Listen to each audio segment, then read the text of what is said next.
When Keir Starmer was elected Labour leader, we all knew he'd be to the right of Corbyn. That was part of the deal. That was explicit. However, it's less clear if those Labour members who voted for him realised that instead of just moving the party to the centre, Starmer's Labour would end up to the right of the Conservatives. With Labour opposing the increase to corporation tax rumoured to be in next week's budget, and with Boris Johnson promising to deliver more than the paltry, in his words, offer in Starmer's economy speech, that's where we find ourselves today. Aaron Bastani, a joy to be joined by you on a Wednesday. Has it ever felt further from the Corbyn-McDonnell years than it does today? It feels actually like we've gone backwards on Ad Miliband. It feels like this is to the right of New Labour. Like even in the run-up to 1997, New Labour were talking about a windfall tax. Well, we'll talk about it. It kind of feels inexplicable. They think they're on this kind of pre-1997 trajectory. There's going to be loads of tax rises, but like Labour wants to do these other things too. You're going to need tax rises, with or without COVID. But we'll get onto it in detail in just one moment. Also on tonight, and we have another Labour Party mess. This one in the race to become Labour's candidate to be Liverpool's next mayor. A real, mess. That particular story there. Later in the show, we'll also speak to Ellie Mae O-Hagan, new director of the Class think tank, about why the left should cheer up a bit, which is useful because we've got two, I suppose, fairly depressing stories for you to begin with. And we're going to end with a discussion of whether people should apologise when they break the law. Yes, we are looking at you, Matt Hancock. Gavin Williamson, Matt Hancock. There's a bit of a divide in the Tory cabinet on that precise question. And before we go on, do share the show link, tweet on the hashtag Tysky, put your super chats under the YouTube video, and comment under the Twitch stream. Next week, Rishi Sunak will announce the 2021 budget, and according to the Times, as well as extending the furlough scheme and the stamp duty holiday, Britain's Chancellor will be raising corporation tax. We can go to Tim Shipman's reports for what's the latest understanding we have of what will appear in that budget. So he writes, the Chancellor will announce that he is increasing corporation tax from 19p in the pound in his speech on March the 3rd, and will outline a pathway where it keeps rising to 23p in the pound by the time of the next general election, a move that will raise an expected £12 billion a year. At least 1p is set to be added to the bill for business from this autumn at a cost to business of £3 billion, with further rises in subsequent years. Now, this budget will be the first announced since Keir Starmer became leader of the Labour Party. Keir Starmer has, of course, said that he will support the government when they do the right thing and oppose them when they do the wrong thing. So you think he might be preparing to put that into practice and say, yes, you Tories, if you are willing to make sure that the cost of this crisis is paid by those with the broadest shoulders, then we will support you, even if we do oppose you when it comes to things like universal credit. However, that doesn't seem to be the plan. It turns out Labour are going to oppose any tax rises, whether on rich or poor, on corporations or households. And this led to a pretty awkward exchange today on Politics Live. This was a discussion between Shadow Treasury Minister James Murray and Laura Kuenssberg.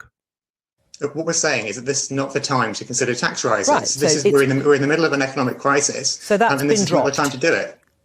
So that's been dropped. That is no longer a commitment by the Labour Party or the Labour leader. What we're saying is this is not the time to do that in the middle of an economic crisis.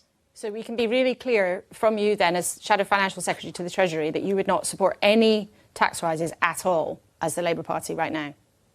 In the budget next week, we don't want to see tax rises. This is not the time to do that. OK, well, what happens if, as some speculation suggests, and some sources have suggested to me, that the government is intent on raising corporation tax for the biggest businesses? And there's also a suggestion that they might introduce a windfall tax on some of the companies, perhaps supermarkets, who've done very well in some areas during the pandemic because people have been shopping online. Are you suggesting we'll get to a position where actually the Labour Party would vote against the Conservative Party wanting to put taxes up on business or introduce a windfall tax to help pay for the cost of COVID?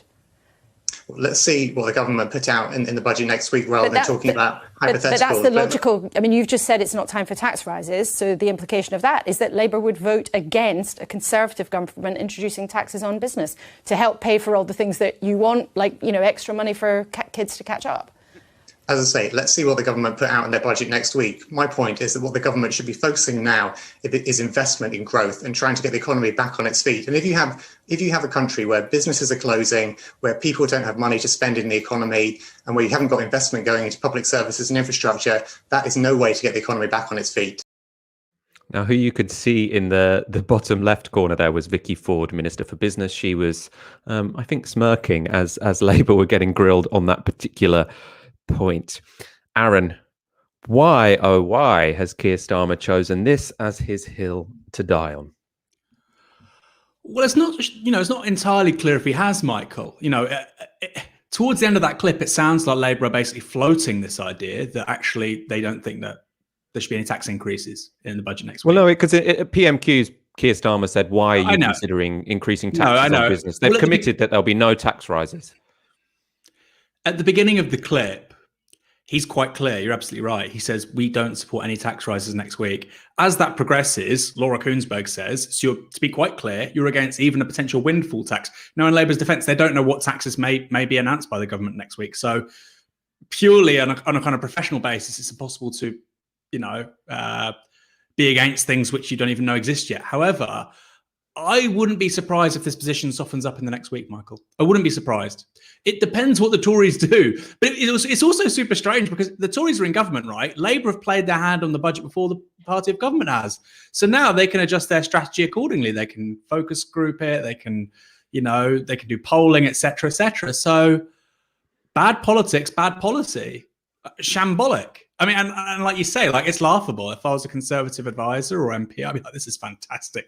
We're trusted on the economy. We're trusted on Brexit. Now we're about to be trusted on public services and how to fund them. Full house. And it is worth, let's focus on the policy of this because we can talk about how this works in terms of political positioning. I think it's disastrous, but more important is, how does this work in terms of a policy which is being promoted? Because what people will say in defense of the Labour Party's position is, yes, in principle, raising taxes to pay for public services is a progressive thing to do, but now is not the time because now we are in the middle of an economic crisis and we need to be putting as much demand in the economy as we possibly can. So even if, in theory, Labour should be in favour of increasing corporation taxes, now is not the time. And why that's a stupid idea is because it suggests that no other economy other than Britain is going to bounce back after this pandemic. And the reason they're not going to bounce back is because they have extortionate corporation tax.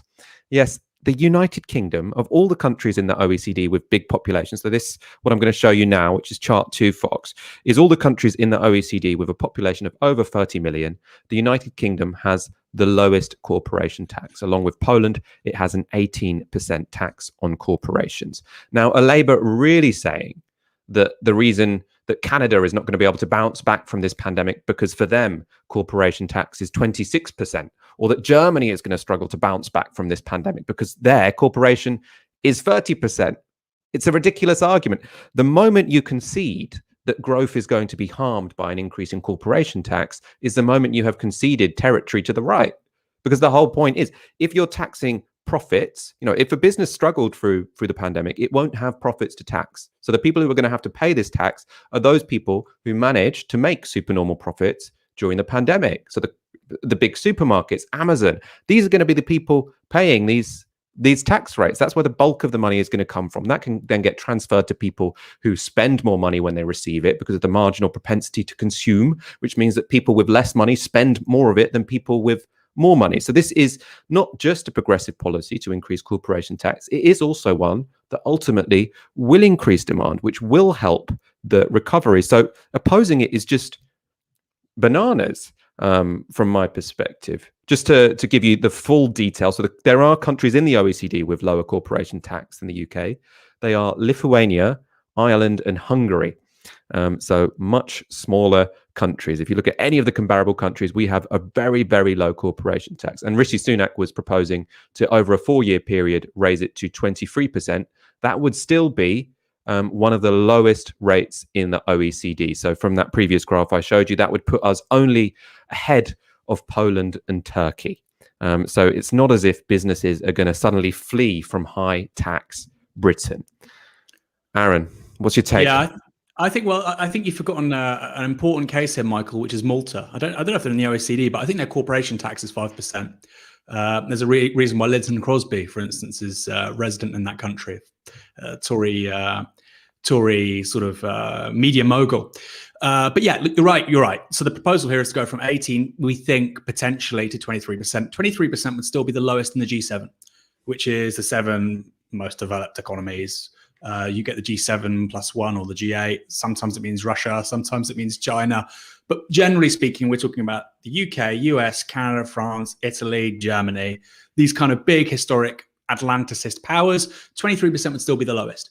If you look at the world's most, impressive export countries, Germany, Japan, California, because in the US, corporation tax is both done at a federal and a state level, they would all still have higher levels of corporation tax than we would at 23%. Forget 18% where we are now, it would be 20, even at 23%, it would be incredibly low.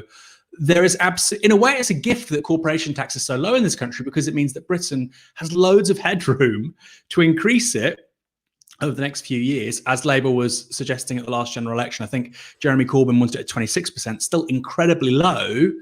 We can get a lot of money doing that. Now, it's bizarre that in the context where the Tories are saying, we want to increase it now, surely the best political line is, wait, you have argued for this thing called the Laffer curve for years, which effectively means that actually, counterintuitively, the lower the rate of corporation tax, the more money you raise because it creates higher incentives for businesses to create profits.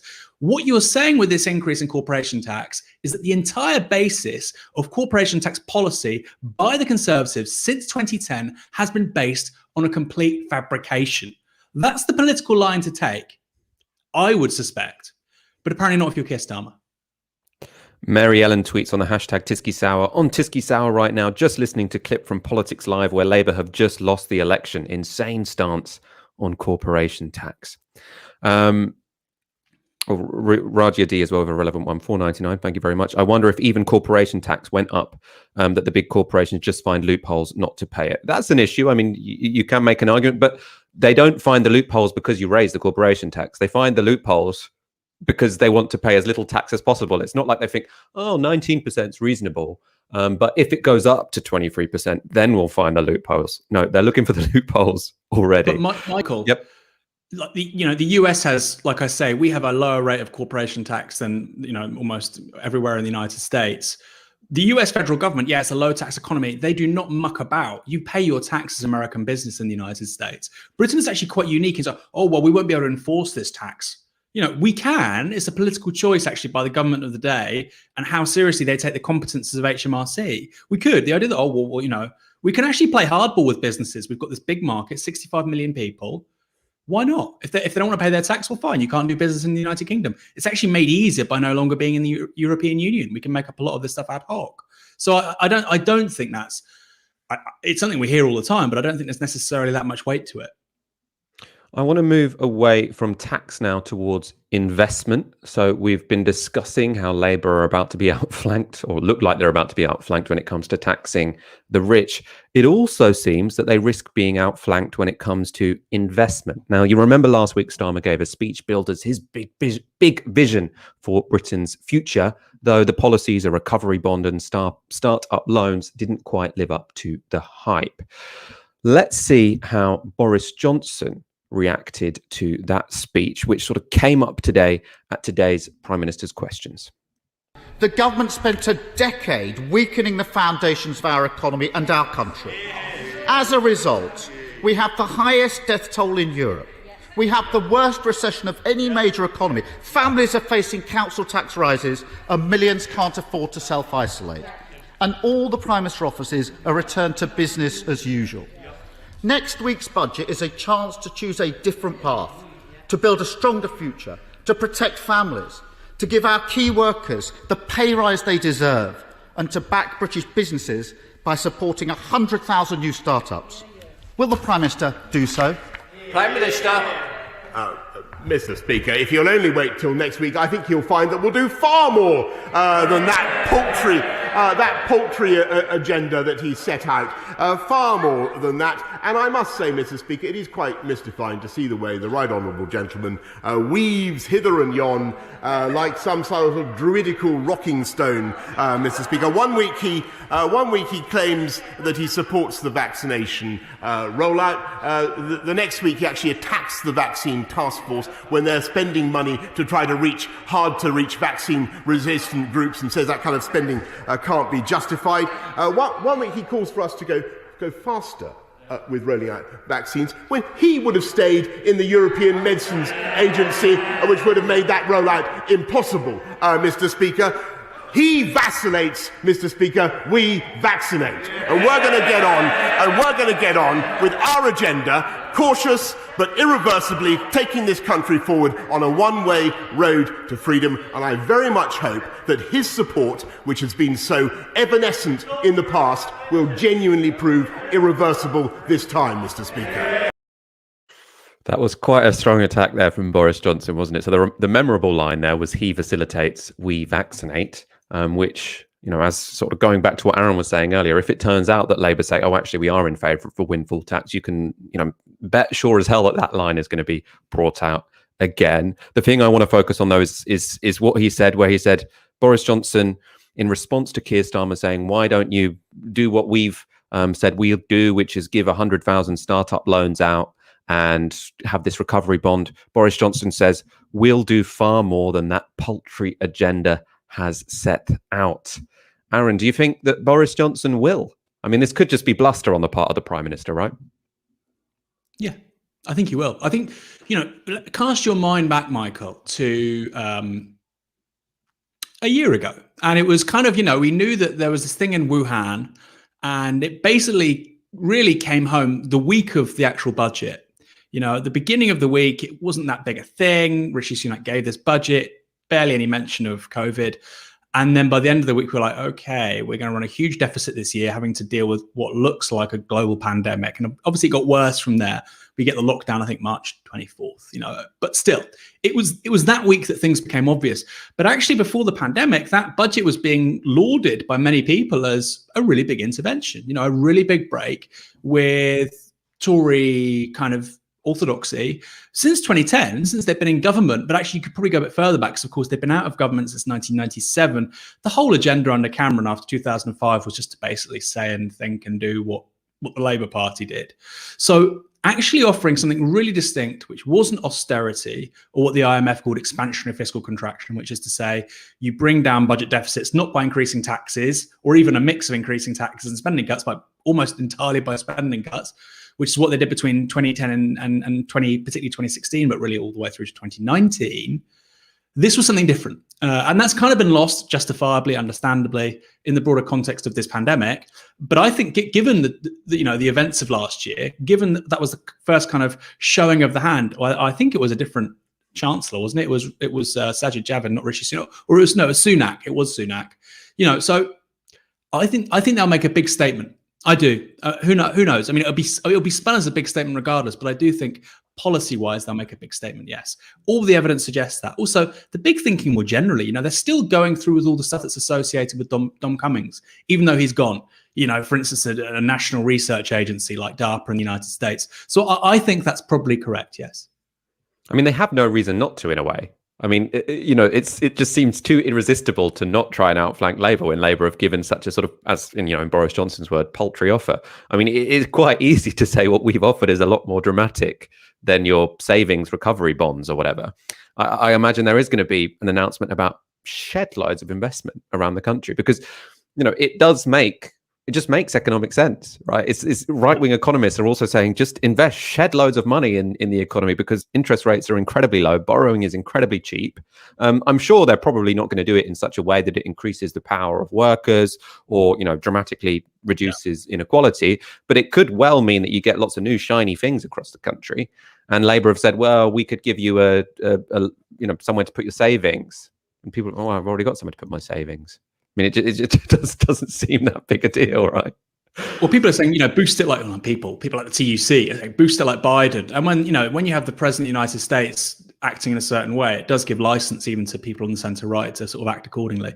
So I think we will see actually a big intervention by the state in infrastructure. And also, there's the post-Brexit context, which is you need to make this big statement about what does Britain stand for? What does it mean? Where's its position in the world? How's it going to, earn a living? Although that's not how things work.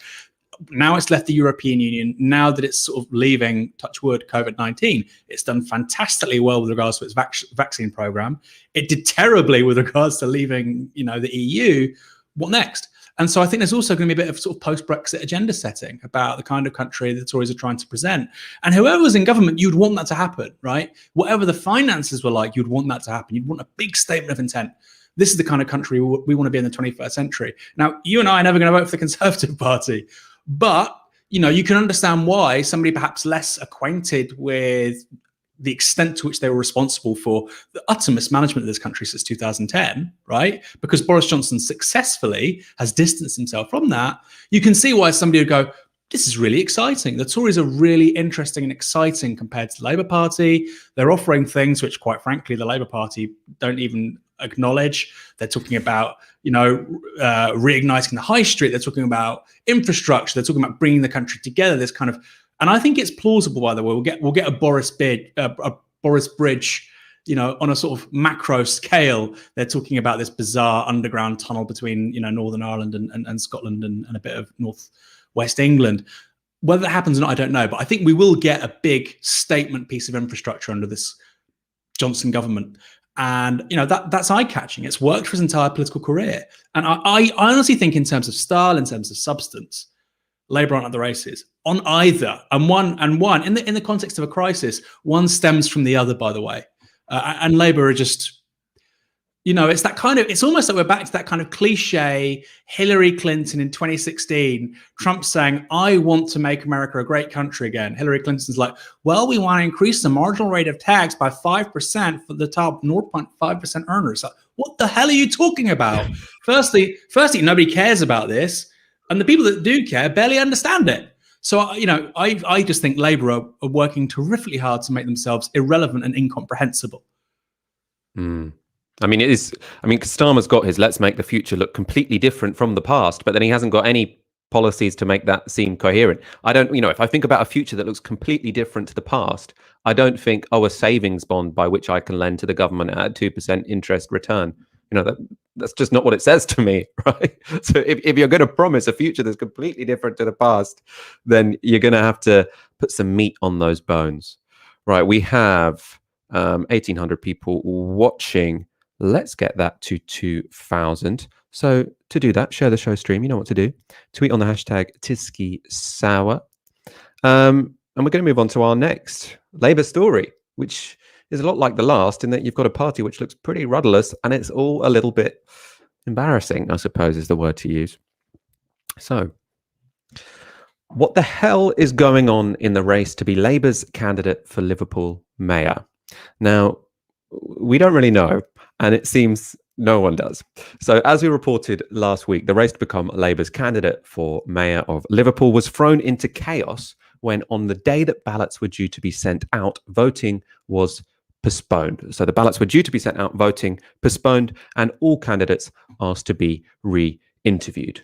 They were interviewed last Friday, and it doesn't appear to have gone well. So this Tuesday, the party reopened applications to be Labour's candidate in May's election, and none of the original three have been asked to reapply. So all three have essentially been kicked off. Now, the original candidates were acting Mayor Wendy Simon, former Deputy Mayor Anne O'Byrne, current Lord Mayor Anne Rothery. So those three people, all women, have been kicked off the shortlist. Well, they've officially, formally, they haven't been invited to reapply, but it's essentially the same thing. Now, to add insult to injury, if this all sounds pretty chaotic and probably a bit distressing if you were one of those candidates, they didn't find out until Labour members and the press found out. So they were interviewed on Friday. They were waiting all weekend to find out, what decision was made, and they only discovered they'd been kicked off that shortlist when emails went to all Labour members. We can go to that email now. So this is via the Liverpool Echo, but it's the email to Labour Party members in that city.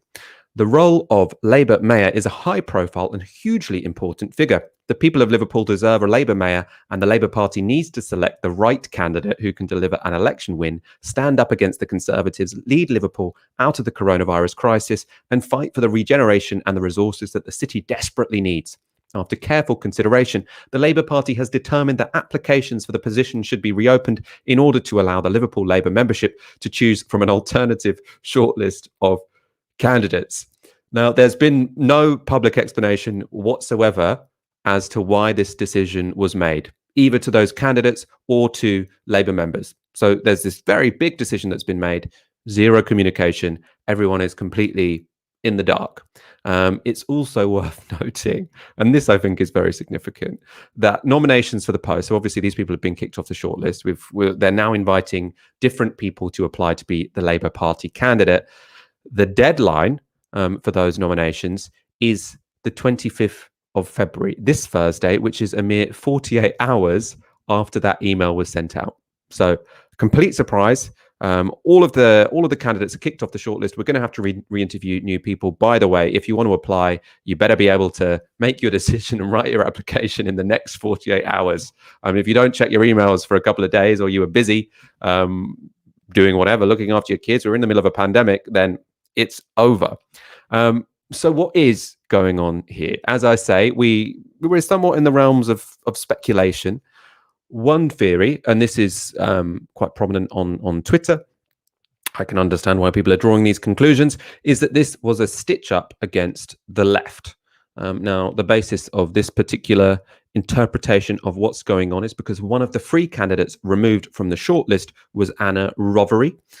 She is on the left of the party and was endorsed by Jeremy Corbyn, among others. You can see there her literature, which she was tweeting out sort of mere minutes before that email went out, saying that actually she wasn't being invited to be one of the candidates. And you can see here the people who've endorsed her. So we've got Jeremy Corbyn, Zara Sultana, Dan Carden, or the classic left-wing figures in the party, Jenny Formby there, and Unite the Union and CWU, also Ian Byrne, who's one of the Liverpool MPs. She would also have been she would have been the first female black mayor in Britain if she had won. So there are lots of concerns being expressed on social media about what has happened and the nature in which it has happened. Someone who is expressing concern publicly is John McDonnell, the former Shadow Chancellor. He tweeted the following: "This fiasco leaves the Labour bureaucracy wide open to charges of sheer incompetence or a political stitch-up, or both. If there was a problem with any candidate, it should have been dealt with earlier, or is the problem the socialism of a possible winner?" So he's being pretty clear there. He's suggesting that this happened because they were worried that a left-wing candidate would win. Rothery herself has said she will challenge the decision. However, there is also another theory, that this is actually the incompetence on the part of the party, who freaked out after having councillors running for mayor while the previous incumbent is still under police investigation for corruption. I told you this was complicated. There are so many different angles to this particular story.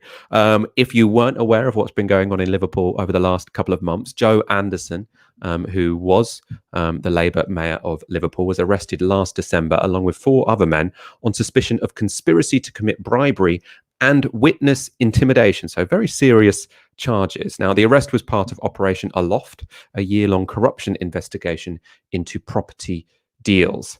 Now, the argument here is that Labour, as this investigation developed, basically freaked out that they were going to put forward as the mayoral candidate someone who was associated with Joe Anderson. 2 of the candidates, of course, were former or current deputy mayors under his administrations. So, you can see the argument there. It's less clear what's going on with Rothery in that particular story, but this is an angle which is appearing in the reporting of Liam Thorpe. He's political editor at the Liverpool Echo. Today he wrote, "Sources told the Echo that the feeling is the party will now look to move away from councillors connected to the troubled current Labour administration, which has seen its leader, Mayor Joe Anderson, arrested." In that same article, he suggests that potential replacement candidates could include a former MEP, a local businessman, or I suppose, a mother who has been a high-profile campaigner for road safety since the tragic death of her son in a coach accident in 2012. So we're looking at sort of people who are independent of that current council administration, which has been caught up in a police investigation. I should, be very, very clear. None of the names I have mentioned in terms of the former cabinet, the former candidates to be made. There's no suggestion that these people are currently under police investigation, but the suggestion is their proximity to a police investigation could be of political concern. Aaron, it is a huge, huge mess. What's your take? What's your understanding of what's going on? How should Labour members look upon this? It's a public relations disaster, to say the least. Yeah, it's a public relations disaster. But it's a really hard one, Michael, because, in Liverpool, what makes this really odd? People keep on comparing it to Ken Livingstone and London. Obviously, you get the recreation of the London mayor role at the end of the 1990s. And then basically Ken Livingstone wants to do it. There's a sort of political maneuvers against him by Blair. And Livingstone runs as an independent and wins. This isn't the same in so much as in Liverpool, you have the Lord Mayor, completely ceremonial. You have the Metro Mayor, who's Steve Rotherham. And then you have this other mayor who was Joe Anderson. This could be a role which, in all likelihood, disappears in 2 years, if not sooner. And so the competencies that the mayor has, it's not really comparable to London Mayor. Maybe if it was the Metro Mayor, like Steve Rotherham for Liverpool, or Andy Burnham for Manchester, or Sadiq Khan in London, a latter-day successor of Ken Livingstone, or Andy Street in the West Midlands, that's analogous. This isn't so much. So, that's one thing to bear in mind, is that, the idea that this could be a flashpoint like Ken Livingstone, no, because the role isn't the same. Whoever wins couldn't introduce the same changes. But I think more than anything else, it's a PR calamity. And what it speaks to is a really dysfunctional organisation. Labour has been deeply dysfunctional for most of my adult life. I think really since 2005, it's been a really dysfunctional organisation, really since Iraq. And you've got some real heavy hitters left basically after the second election campaign. Makes sense. Many of them were there, in the early days, in opposition, get into government. You can only do that stuff for so long. But it feels like there's no real organisational memory within the Labour Party about winning. The only things they remember are kind of like the internal manoeuvres to sabotage the left, but actually stuff that is required to win an election isn't really there. You get people on Twitter or whatever, people like Patrick Hennigan, who's mentioned in the Labour League reports. He was a Labour staffer. All these people actually know they were doing really valuable jobs. It's complete nonsense. A former General Secretary, Ian McNichol, got the job in 2010 after making a flowchart with highlighter pens on a piece of A3 paper. This isn't how big organizations are meant to run. You're dealing with a lot of people who, frankly, are nowhere near good enough. Now, the shame with Corbyn was that he could have changed that. They could have changed the media team. They could have introduced a really high-level professional organization. Yes, politically radical and left-wing, but professional too. Chief technology officer and so on. They had the money to do that because of, all these new members. I wrote article after article about this in 2015, 2016, about the kinds of organizational changes they could make. Very little of it was executed, partly understandable because of internal political resistance. They only really got that opportunity after 2018. And of course, they lose the election in 2019. So actually, the window was quite short for him to do very much. Would he have? I don't know. But Labour has been really dysfunctional for 16 years, at least. And this just kind of illustrates that. And I think the biggest problem you have with Labour, and it's always thrown at the leadership, but and often the leadership knows and doesn't do anything about it. And by the way, I think that's what's happening in the west of England right now. The region overseeing Bristol West AGM, Kingswood AGM, these are two CLPs in the sort of metropolitan area of Bristol. Basically, the fix was in for the west of England mayoral race. Most of that's done by regions. Now, regions are basically controlled by the parties, right? They're highly unaccountable and they act with a great deal of autonomy from the central party organisation. So Labour region with Labour First, right-wing factions, can do a lot of these things without the leadership necessarily knowing. So I thought that's what had happened in Liverpool. right? That was my kind of first suspicion, is that the fix was in and it was being done in collaboration with several actors. It didn't need the active involvement of the leader's office, although they probably would know something. But like you say, I don't know if that's necessarily true. This is a very murky area. And Michael, our regular viewers know I'm not a risk-averse person. If I think there's a big story here and it's one of outright corruption, I'll go after it. So will you. But this is a bit more murky. It's a bit more difficult to understand. But what is absolutely undeniable is the level of brazen unprofessionalism regarding these three candidates. And let's see how it proceeds from here. You know, if this was done on Jeremy Corbyn's watch, can you imagine blocking a black socialist woman from being? Labour haven't got a single female mayor, let alone a black woman as a mayor. You know, holding really high public office in this country. If that was Jeremy Corbyn, my God. Panorama, Dispatches, Newsnight, Question Time, LBC, doorstep in Islington outside Jeremy Corbyn's house for the upteenth time, Ridge on Sunday, Ma. You know, it would have been a 24/7 media phantasmagoria. Is Jeremy Corbyn an anti-black racist? This story, because it's Keir Starmer, we don't hear a peep. That in itself is obviously deeply concerning. But yes, Labour, in so many ways, the leadership, the policy, the politics, but also the organisation is nowhere near the Tories. It's a different planet. The idea that Labour is somehow analogous to the Democrats in the United States. Labour doesn't hire many talented people. It isn't a particularly professional organisation. You know, they make decisions. Look at the decisions made with regards to members. Members go, this is your number one means of bringing money into the organisation. And people close to leadership are going, yeah, good. What business in the world says that, right? It's because these aren't people that know how to run an organisation, let alone run a country. So, yes, it speaks to a great deal of decay and degeneration in terms of the party organisation. Absolutely. And I mean, I think it is worth, emphasising that whilst this does seem like a more murky case than simply just the right trying to trash the left, because as I understand it, also I'm not sure how much reason there is to believe that Rothery, who is the left-wing candidate, was about to storm home with in that campaign. Speaking to people involved, she was an outsider candidate, good candidate, but an outsider candidate.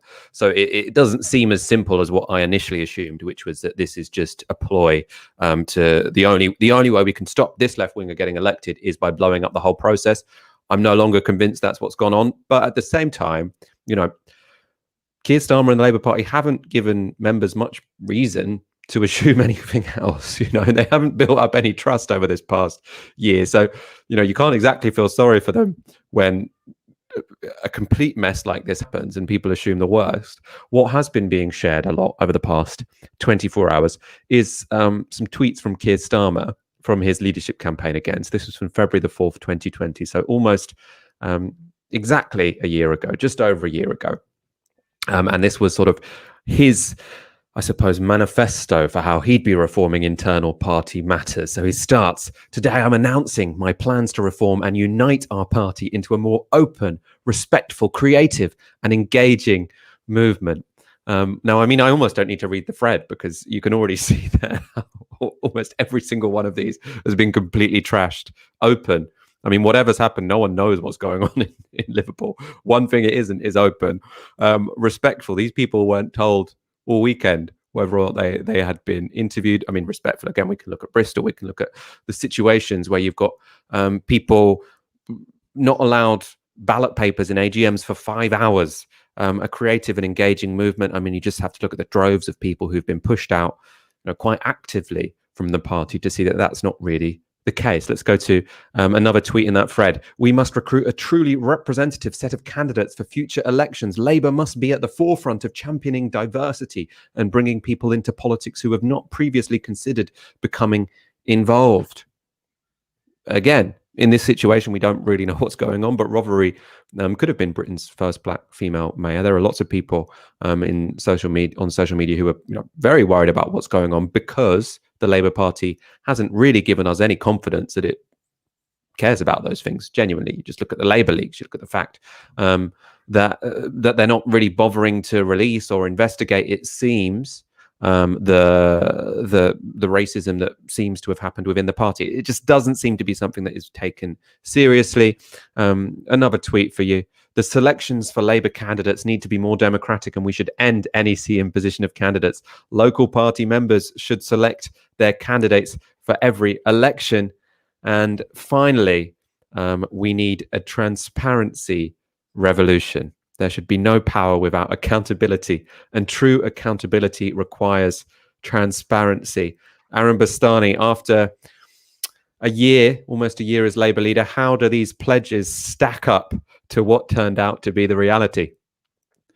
Well, Michael, often philologists and linguists and scholars of languages say that we live in a moment where actually we're going through a great deal of language extinction. Many languages are just disappearing because of the prevalence of these huge languages, English, Mandarin, Spanish. But we can actually add a new language to the family, Michael, of human languages, and that's Starmerese. And Starmerese is exactly what those tweets depict, which is waffle, platitudinous crap, which makes absolutely no sense, and is trying to channel a modernity based on nostalgia, which most people don't even recognize. In other words, it's incoherent. So, Michael, you tell me this. How did this guy He didn't just win the Labour leadership because, people can get a bit lucky, things go their way. He spent a huge amount of money. How did this guy cruise to the Labour leadership? I mean, this guy, the big professional legacy of his time as Director of Public Prosecutions, I think, was that somebody was deported for stealing an ice cream during the riots. How was this guy ever taken seriously as a kind of somebody who would be transparent? I mean, are you kidding me? Of course not. His entire professional career, and that's in the back of the tin for the Director of Public Prosecutions, is discretion and managing internal networks and making sure that the state apparatus, it's not, you don't want volatility or turbulence. You keep things on an even keel, which means that often you aren't very transparent. I don't get it. And I think, we said it at the time, I don't mean to go in on Rebecca Long Bailey or her campaign. They did the party disservice by not challenging him more when he said these things. People were like, he would say this. She should have just said, what does that mean? Be more substantive. Even if he'd still won, we'd have more to draw on now and hold him to account. In her defense, however, when she did that, somebody like Paul Mason or various supporters of Keir Starmer would say, this is factional, come on. The electorate don't like this. Well, the electorate don't matter. This is an internal election where you're stress testing internal candidates. If everything is being done through the speculative third eye of the electorate with everything you ever do, you're not going to get anything done, So I think, to me, it tells me two things. The guy is really, you're hearing this repeatedly. He hasn't really got any sort of internal political core. But secondly, what a shame he wasn't challenged more 12 months ago during the context to actually win this position. We've got 2,100 people watching. We still want to get that higher, though. Let's go to some of your comments. Nick Hook with a £5. One place in the north you have real support and you throw it away because you hate lefties. Frustrating to a second super chat degree. Well, thank you for the second super chat. As I say, having spoken to people, it doesn't seem as clear as many of the other cases that this is all about hating lefties. But I mean, it's definitely a way to throw your support away to behave like this, whatever's going on. And we also have lots of love for Aaron in the YouTube chat tonight. Akila Khan, my boyfriend jumped up and down when he remembered Aaron's on the show. Very nice. And Sam Kelly with a tenner. Akila gave us a tenner as well. Thank you very much. This is purely a tip for Aaron's Hillary Clinton impression. It's terrible. Well done. You've earned us 10 quid there, Aaron. Good job. My Bill Clinton impression is much better, as regular watchers and listeners will know. And Hendrik with a £5. Got my vaccine this morning, so feeling chipper. Big love to the Novara media team. Congratulations on getting your vaccine. I love hearing about people getting their vaccine. I'm so excited about getting my vaccine. I can't, just the thought of it. Oh, when am I going to get that text from my GP? Thanks again for those super chats. As you know, the thing that really keeps Novara Media going is our regular donors on our support page. So if you are already donating the equivalent of 1 hour's wage a month, thank you so much. You make all of this possible. If not, please do go to novaramedia.com/support. We really do appreciate it, because otherwise we wouldn't be here. Right, I told you that next we have a story which is telling you that even if everything looks kind of bad, don't despair. And I didn't lie to you. Since Labour's defeat in 2019, it has often felt a bit miserable being a leftist in Britain. After 5 years of subterfuge, the most left-wing candidate we've had for Prime Minister in a century was roundly defeated by, of all people, Boris Johnson. Since then, we've seen the party taken over by the right, with the former leader, along with countless grassroots members, subjected to a purge. Most tragically, this all happened while the Tory government has overseen the deaths of 130,000 people thanks to their own ideology and incompetence. A grim record they seem confident they'll get away with. But according to our next guest, all is not lost. Ellie Mae O-Hagan has just been appointed as director of the Centre for Labour and Social Studies, better known as CLASS, which is a think tank supported by the trade unions. Ellie, thank you so much for joining us today. Thank you for having me.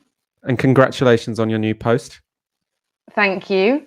I have to admit, I was quite nervous about coming on this because I feel like since I was last on Novara, which actually was, I think, was the evening of the 2019 general election, you guys have really stepped up your game. So I was like, is this going to be like a Paxman level interview where I'm getting grilled for my piece? Well, I've got some hard questions for you, but it's not going to be Paxman level. I was saying that Ellie's saying that people should, cheer up. That we've got a lot to work towards. That argument is based on an article Ellie published today in Tribune, and we can get up the headline now. So it is: the left is in a strong position. It's time we acted like it. So you think we're all being a bit more mopey than we need to be? Is that the case, Ellie? Can you explain, summarize your argument? Yeah. So basically, this sounds a bit trite, but I always think it's good to use an analogy. I think that the left is sort of behaving like a kind of very attractive woman who's been broken up with, and is sitting at home with the curtains drawn, eating ice cream, thinking, oh, this is just hopeless. No one will ever love me again.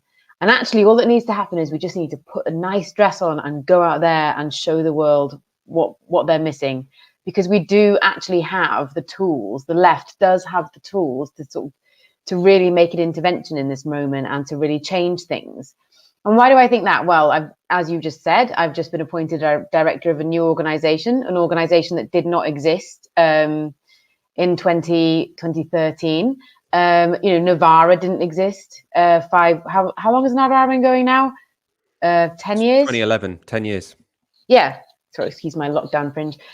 Yeah, so Novara didn't exist 10 years ago. You've got all of these think tanks like Commonwealth, Autonomy, and then you've got, again, we mentioned Tribune, you've got the Owen Jones channel now. So really, the left does have a kind of ecosystem. And I think the other thing to mention is we also have hundreds of thousands of people who are willing to turn out in terrible weather, knocking on doors to try and win.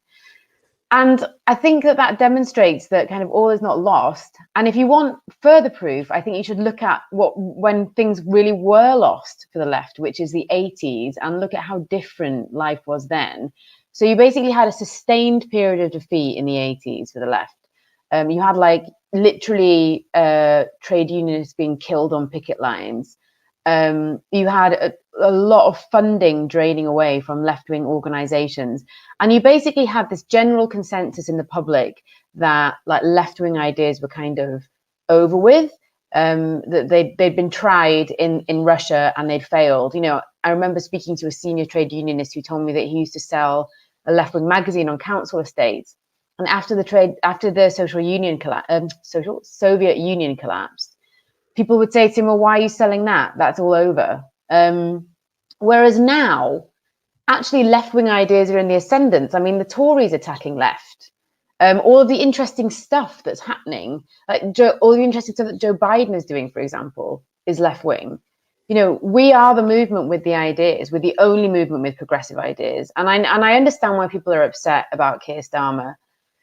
But the fact that he's got nothing to say, and I do agree with Aaron saying that he has nothing to say. I agree with that. And I think what that shows is that his faction of politics, they just don't really have any solutions to the current problems that we're facing, but we do.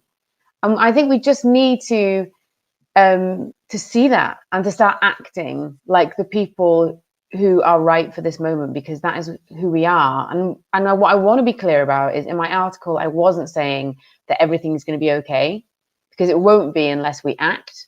So I think that what I was trying to say is the conditions are still favourable to us. We still have a right to be here.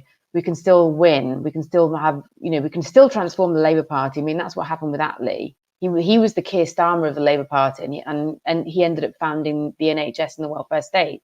So we can still do that, but we need to sort of get off the couch and get out there, figuratively, until the COVID is over. So the comparison that you made between like the 80s and the 90s and now in the article, I thought was super interesting. So you're saying sort of in the 80s, when the Labour left were defeated, you saw politics in general moving in a rightward direction. The Soviet Union had collapsed. You had all of these parties turning to the third way. It was the new Labourites who had the new ideas. And, it didn't seem that the left were in the ascendant anywhere. And, the argument that I think really makes this strong is the sense that, Britain's young population is very left-wing. That hasn't always been the case. There's a huge age divide when it comes to voting Labour and voting Conservatives that didn't exist in the 1980s. So there's a more plausible argument. Or even in the 90s and the early 2000s as well.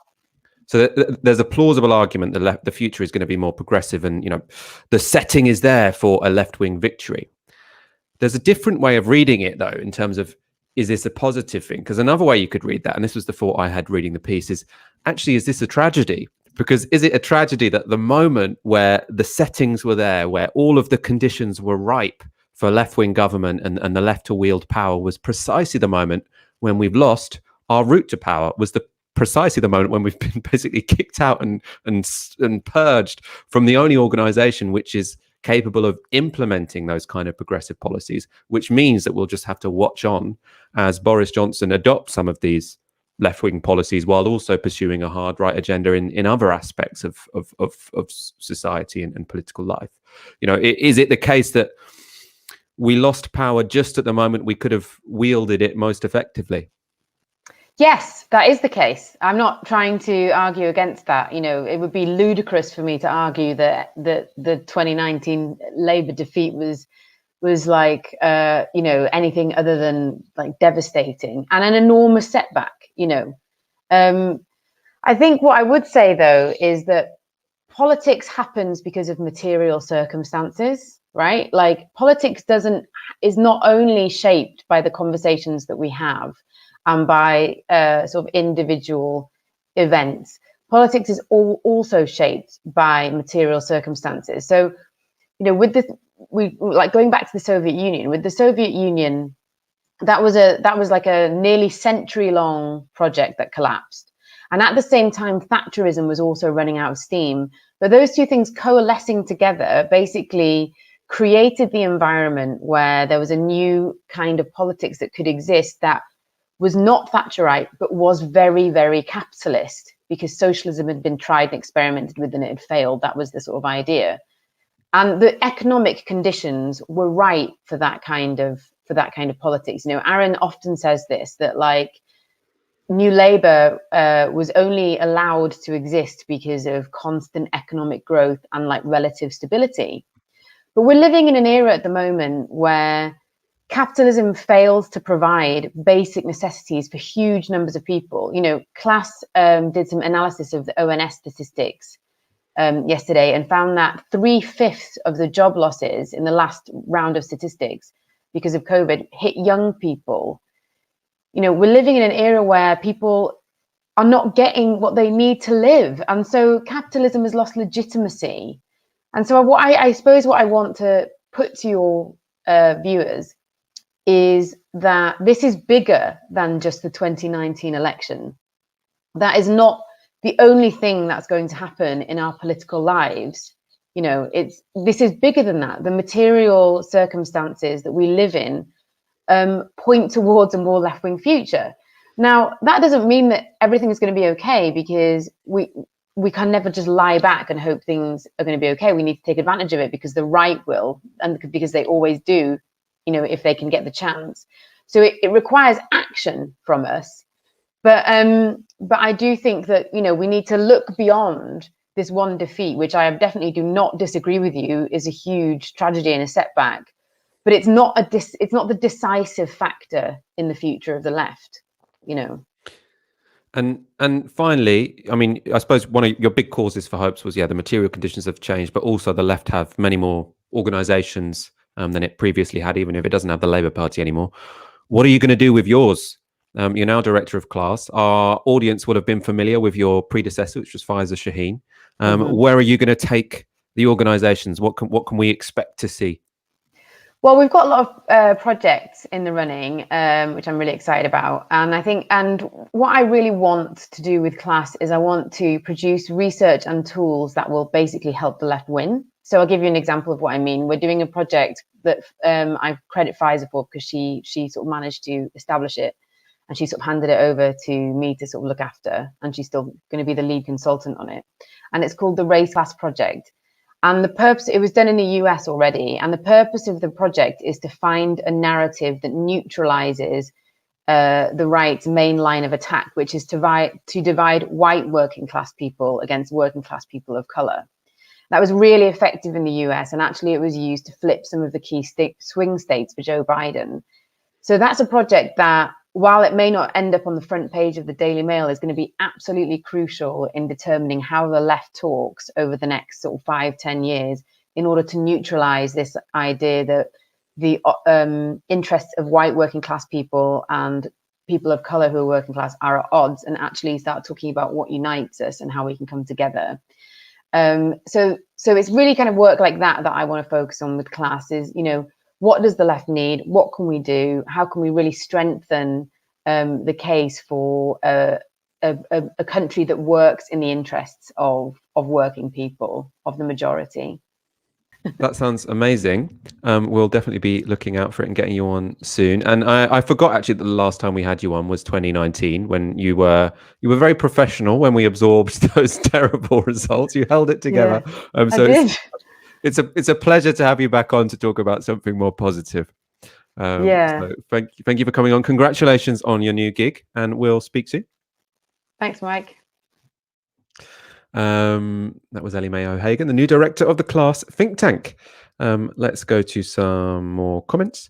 Oliver Cant with £2. Is a new big left party becoming more viable? Me and Aaron have discussed this a few times.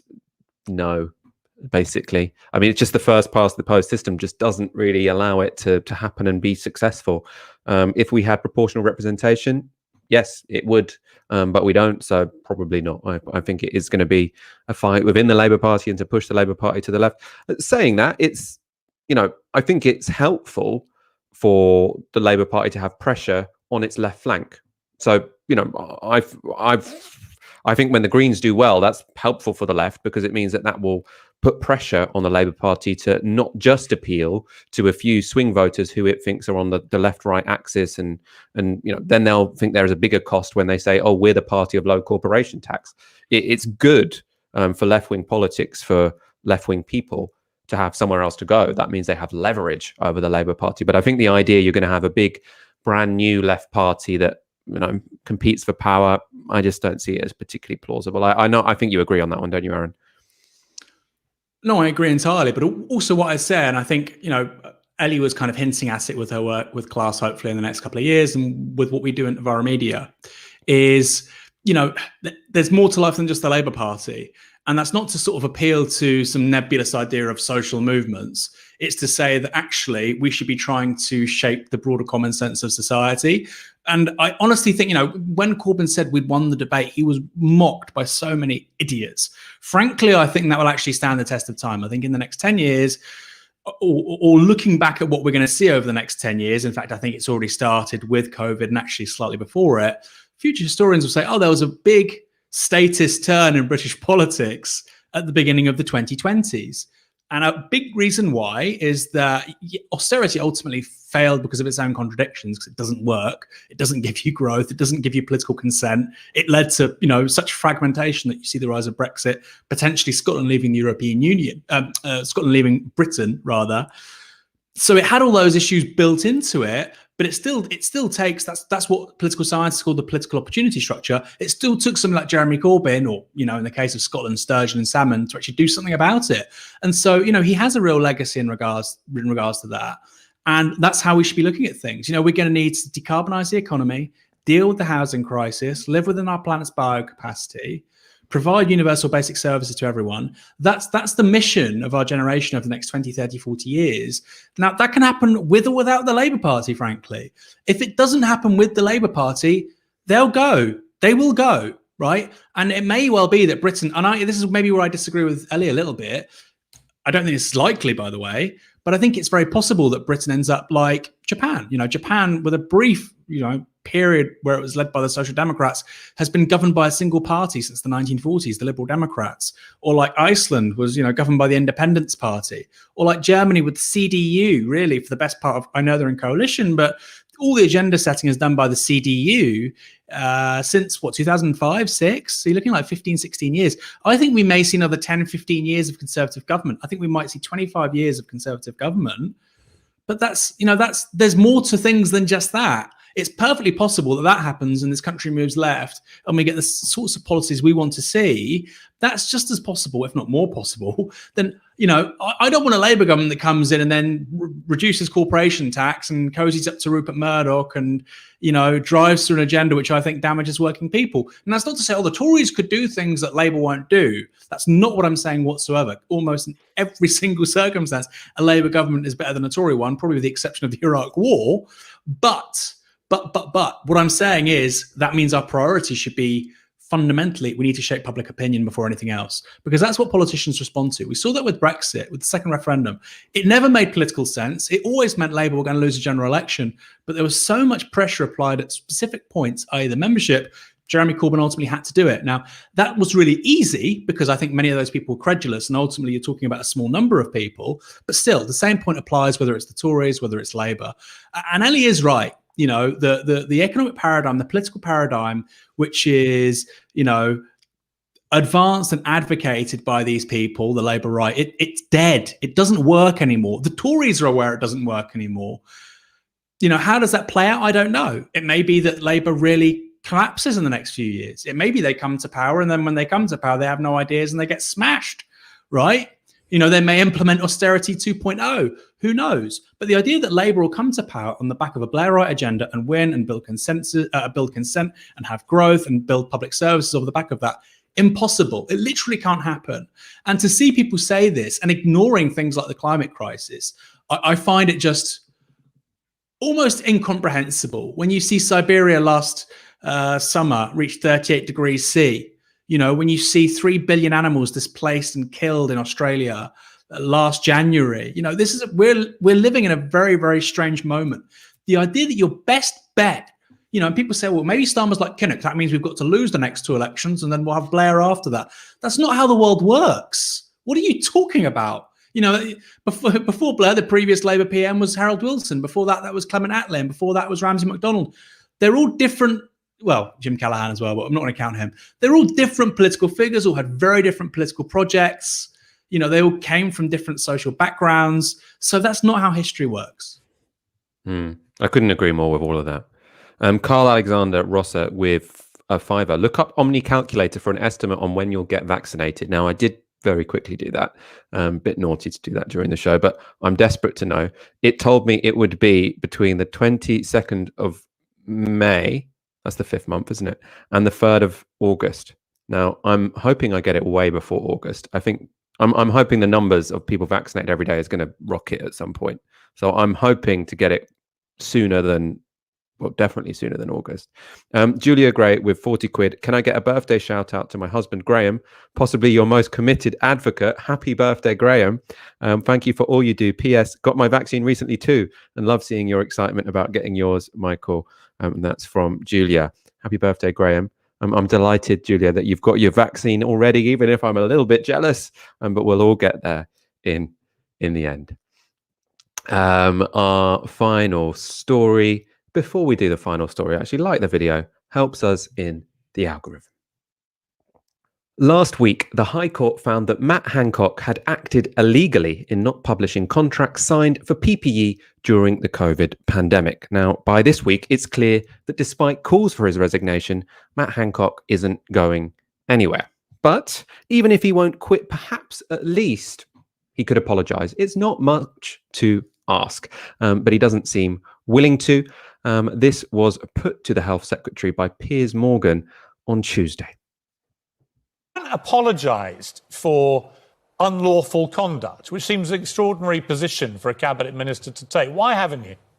Well, no, I won't apologise, because to apologise would imply that I do something differently. And given the choices that we were faced with in April and May, when there were very, very serious problems with access to PPE, and some people were going without, and the team were working so hard, to have taken some of the team off those life-saving work in order to complete the paperwork on time instead of just over a fortnight late, that would have been wrong. I understand that, but you were found guilty of unlawful conduct. And it seems to me a strange situation where a cabinet minister representing a government is found guilty of unlawful conduct, but sees there's nothing to apologise for. I mean, surely, if you've broken the law, you should just say, look, I'm sorry I broke the law, but you seem determined not to do that. Well, the reason is because if I were given my time again, and if I was given the choice between doing work that saved lives or filing the paperwork at exactly the right date, I would have done the same, and so would you, Piers. Now, he's putting forward a good argument. I mean, his sort of public relations people are going to be very happy with Matt Hancock there for fielding questions like that. There's a lot what he said that's completely dishonest, though. So he says, it was just reported over a fortnight later. And the impression you get from that is that all contracts were reported around a fortnight later because everyone was just a little bit overworked trying to save lives. Now, the reason that doesn't work is because it wasn't the case that all contracts were reported about 2 weeks later. It was the controversial contracts which were reported a long time after they were signed, and that's because the government didn't want people talking about them for various reasons, often because they knew the person who got the million or the million odd pounds, however much it was. The fact that the controversial ones were reported much, much later than a fortnight, like he said in that interview, and was reported by Mikey Smith at The Mirror. This was an article this morning. He writes that when it comes to the more controversial contracts, the actual average time was 78 days. So that's 3 times the 30-day limit. So it does seem that as more details emerge, even if the argument might sound reasonable at first glance, he's not being particularly honest with the public again. And this reality, which I'm sure is understood by most people in government, seems to be being reflected in how Gavin Williamson responded to the same line of questioning, in fact, from Pier Morgan this morning. He's delivered an amazing vaccine programme. Should he break the law again, pace. Education Secretary? And no one ever aims, no one has ever any intention of breaking the law. He literally said yesterday he would do it all over again. Should he do it all over again? Well, Matt is focused in terms of delivering the amazing vaccine programme we've seen transform our outlook. But would you be happy if he acts unlawfully again? No government minister aims to act unlawfully. It's part of a ministerial code. He literally said he would do it all over again. That's what I call aiming, isn't it? No minister would ever aim to act unlawfully. He literally said yesterday, I would do the same again. That's what I call aiming. I'm afraid I didn't have the privilege of listening to him yesterday, but I'll certainly take it up with him, because obviously any minister will always be in a position where they aim to always act in a lawful manner. But just to cut to the quick, you're sorry. We always regret the fact that if we're not in the situation where the decisions we've taken have been upheld by a judge, that's certainly something we'd never aim to do. So you're sorry? Deeply regret it, yes. Thank you, Education Secretary. Finally, a member of the government regrets the fact the government broke the law.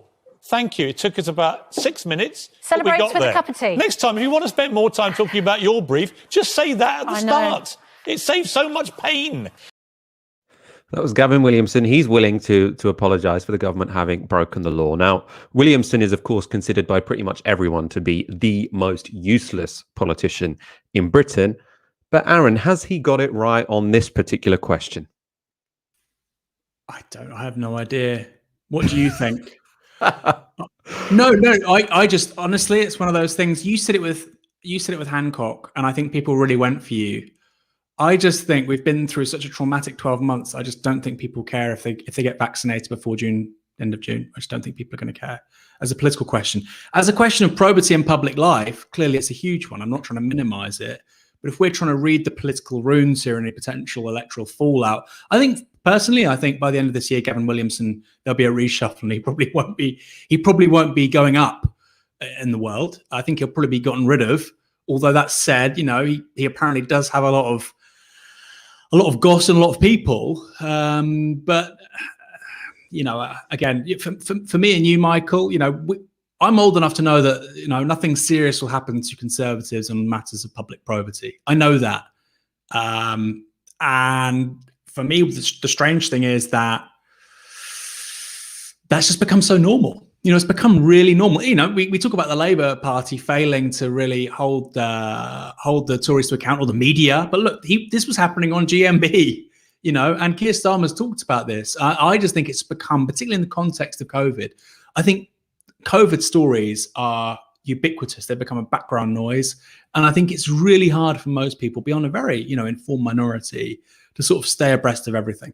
All they know is whether or not they've got their job, whether or not they've got, a vaccination coming, whether or not they've lost somebody. Those are the factors that kind of shape somebody's view of whether or not the political class has done a good job on this. But I mean, clearly he should resign, yes. Well, the case, I suppose, there's an apologise and resign. I mean, I think that Labour shouldn't have asked for him to resign, because I think people would think that's a bit, petty in the middle of a pandemic. And also, we're in the middle of a vaccine rollout, which is going quite well. I don't think it would play well. But being in opposition is partly sort of building up a case against the government. And that's where I think they have really failed. Because the reason Matt Hancock is so confident saying, I did the right thing and I'd do it again, is because no one has properly challenged him to say, no, look, this wasn't just 2 weeks late on average. This was you systematically not releasing data, not releasing contracts, which you thought would be politically awkward. And that's why you delayed them. You didn't delay them because you were busy. You delayed them because you didn't want people to know about them while it was still fresh in people's mind. We all know that controversies get less controversial the more time goes on. And that's why they were stalling. And that's an argument that Keir Starmer and Labour haven't effectively made, which is why journalists aren't putting it to them, because we all know that, especially at the BBC, they take their lead from the arguments that the opposition parties are making. Because that hasn't been put on the table, Matt Hancock is getting away very lightly with this, even if I think it was never going to be the case that he'd resign over this. But I mean, under normal conditions, so two things. Firstly, I think it's actually possible the magnitude of this means that this will re-emerge after the summer, and actually it's part of Matt Hancock's kind of political persona, and it may tarnish his political brand, right? Like you say, the further away you get, the less important it is. I think because people now are so buoyant at the news of potentially us exiting lockdown, might not happen, might be another screw up, might be lockdown 4 or 5, but right now that's not how things are hopefully going to pan out. I think it may be revisited after the summer, or maybe next year, or before the end of this year. What I would say is, these are really unique circumstances. Under normal conditions, I would say Labour should just be saying the Tories are so corrupt. Keep on saying it, almost like Trump-esque, drain the swamp. There's so much of it. I just think in the context of the pandemic, maybe they should still do it. But the point is that would only really reap a dividend, I think, after this is done with. I think they've put themselves in a really tough place, because Keir Starmer's leadership is defined by nothing else if not being different to his predecessor. And that's exactly what John McDonnell and Jeremy Corbyn would have done. And so he's in a bit of a tight spot, I think they should keep hammering it home while saying that actually the most important thing is saving lives. I mean, you can do both if you're a bit more creative in your answers, which Keir Starmer isn't really. I want to move on to one more clip from Matt Hancock, because actually in his whole defence of this whole situation, the thing that is probably most outrageous is how integral to his defence of not reporting in good time that these contracts were signed, often with people who were very close to Tory ministers, was that by doing this, he managed to avoid any national shortages of PPE. This is what he told Andrew Marr on Sunday. He got away with it with Andrew Marr, but surprise, surprise, he didn't get away with it when speaking to Piers Morgan. One of your justifications was that you had avoided any national shortage of PPE. Yeah. Well, that's just a barefaced lie, isn't it? We were chronically short of PPE. We hadn't prepared properly for this pandemic, and we got caught without enough PPE. We all know that. Why are you pretending that actually back in that first wave we had enough PPE? I'm not at all. As I said just now, there were areas where it was enormously challenging, and there were areas where there were problems, but we never had a national outage of it. We were very close to that, but we didn't have a national outage of What do PPE. you mean by a national outage? Because we had literally NHS staff having to use bin liners because they were seeing colleagues dying. I mean, look at this picture. I mean, that's what the reality was. I would honestly have more respect if you just said two things about all this, because I watched it on Andrew Marr. I couldn't believe what I was watching. If you just said, look, we did break the law, and I'm sorry for that, here's my reason, but that your excuse wasn't that you avoided a shortage of PPE, because you didn't avoid a shortage of PPE, which is why nearly 800 health workers have died. No, so we never had a national outage of it because of my team and the work that they were doing. And yes, as I just said a couple of minutes ago, yes, there were problems in individual areas, and your photos are testament to that. So, again, there are just lots of lies there. So you can see on Marr, he said there were no national shortages. Now he sort of changed the language to be there were no national outages, although when pushed he sort of says yes, there weren't national shortages, they were only local. So what he's suggesting is we always had enough PPE, it just wasn't distributed properly. Now, or the problems were only local. Now that doesn't stack up. I mean, it obviously doesn't stack up on just a normal semantic level. If you're saying there were no shortages and then you've got people wearing bin bags instead of gowns, then it doesn't really make sense on an intuitive level. But also on a factual level, even if you are going to be really nitpicky about the difference between local and national shortages, there was a national shortage. So this is from the national guidelines on the government's websites in April 2020. This isn't a local website. This is the government website. So it says, and this was published in terms of NHS guidelines, this document aims to highlight the sessional use and reuse of PPE when there are severe shortages of supplies. This is the introduction to that document. The considerations are to ensure that health and care workers are appropriately protected from COVID-19, where items of PPE are unavailable and should be considered as temporary measures until the global supply chain is adequate to meet the UK's needs. The reuse of PPE should be implemented until confirmation of adequate resupply is in place. So they're saying that the supply cannot meet the UK's needs. Right? That's a national shortage. Now, those guidelines included the suggestion that many items of PPE, including face masks and gowns, should be used more than once. Now, they were not local guidelines, they were national guidelines. Now, the reason we have that screenshot is because it was taken at the time by Lewis Goodall of the BBC and was tweeted out again after that interview from Matt Hancock. The reason we needed to get it from that BBC journalist is because the page has now gone. So if you click on the link to where that page was, it now says withdrawn considerations for acute personal protective equipment shortages. So it's withdrawn and you can no longer see the record of it. There's no longer on the website that people had to reuse masks and gowns. They've sort of removed that from history, just like Matt Hancock would like to do in those interviews. You can see there, it also says the Public Health England acute shortages guidance was introduced on 17th of April as a result of an acute shortage of PPE. Given our improved supply, this guidance has now been withdrawn. So you've got there, these are all public documents saying there was a shortage of PPE. Now that's not a local shortage. They're not saying this is a shortage across the NHS of PPE, which means some people are going to have to use single-use PPE more than once. It's on record, and Matt Hancock is still going on television, not only saying, it was an average of 2 weeks, when actually it was 3 months when it came to the controversial ones, but he's also saying we avoided any national shortage of PPE when his own website says the opposite. Aaron, I do think he is getting away with this, though. And again, I don't think this is about a resignation thing. I think he's getting away without his reputation even damaged, because no one's really pointing out these things. Well, Piers Morgan's doing it on GMB. I mean, it's one of those moments where you say, "Oh, the media aren't calling it out," and we all do that, right? And sometimes you'll tweet something like a segment from a news show or a screen grab from a newspaper and say, "The media aren't calling this out." Well, here you go. It's less the media. It's more the opposition, because it's with Piers Morgan. He calls out everyone. He's good at his job, but the BBC and like the BBC especially will only bring it up if Labour make it an issue. If Labour don't make it an issue, it's not going to appear on the BBC. That's how they sort of read impartiality. Yes, no, I don't think the BBC would go big on this, because I think when it comes to issues of personal probity and potential sort of lies or corruption, I don't think they generally don't attack the party of government. Like you say, if there's the opportunity to do so, if the opposition do that, we might see an expose, like a Panorama or a Radio 4 investigation in like a month. But in terms of the 5-6 o'clock news, they don't really go for that stuff. I mean, I might be wrong, and I'd be interested in sort of your thoughts on this. Maybe Newsnight sometimes might go a bit sort of rougher there. Well, but in terms they of, go on it if it's because they have to report on what the Labour Party are doing. So if the Labour Party are only talking about this, then it's going to get on the 6 o'clock news. You think it's a bigger story than that, though. I know what you mean, but you would think it's a bigger story than that. I mean, forget Matt Hancock, forget his personal role, forget the sort of meme of Tory corruption throughout the rest of this. I think the extent to which the brazenness of him lying.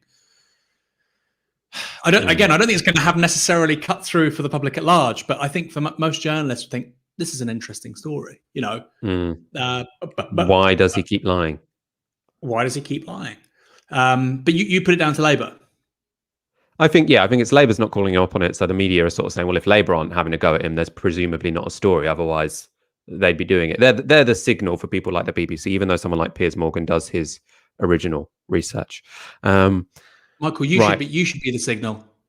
They should be saying, "What's Michael Walker talking about?" That's leading. Leading the BBC news. Exactly. That's how I'd like it to be. That would be true impartiality. Yeah, the Today programme. Exactly. Right, let's go to some comments and finish. Ajmad12 has some ideas on how the left can win with a £5 super chat. They say, sell 2017 and 2019 ideas in a better way. Push ideas detached from the person who came up with them. Repeat US Georgia, organise, educate and up turnout. Now, I think actually what you're saying is precisely why lots of people who had supported Jeremy Corbyn supported Keir Starmer. They thought he could be the professional face to sell those policies. He's a sir, of course. He's knighted. That means it's harder to smear him. That's not actually the tack he's taken, is it? Unfortunately. Large Wheezy with 547. Aaron, please, can you wish a happy 30th birthday to Grace for last Sunday? She's your biggest fan. Aaron. Happy birthday, Grace. Happy 30th. It's a good age. Strange man to give us. I would have done it anyway. You got it through the super chats. 547. I wonder where that's come from. Happy birthday, Grace. I'm very happy to hear that you're my biggest fan. That's good. 30 is a wonderful age. And I think life gets better probably till about 32, and then things go downhill. You've got two years to go. You've got 2 more good years. I think that is really nice, actually. Yeah, 28 to 32 is like a really nice period of your life. I agree. Actually, I'm now 31. I'm going to turn 32 this year, and I'm actually just starting to feel a bit nervous. I was quite into turning 30. Now I think it's the lockdown, but now I'm a bit like, ooh. Anyway, happy 30th. This is not the time to worry about these things. Have a great. Well, I hope you had a great day. We're going to wrap up there. You know the score. If you want to support the show, please do go to novaramedia.com/support so we can keep building the left-wing institutions, which mean we're not reliant at the crooks at the top of the Labour Party. I'm not necessarily going to call them crooks, but some of the things they do are a bit crooked, aren't they? For now, we'll be back on Friday at 7 p.m. You've been watching Tysky Sour on Novara Media. Good night.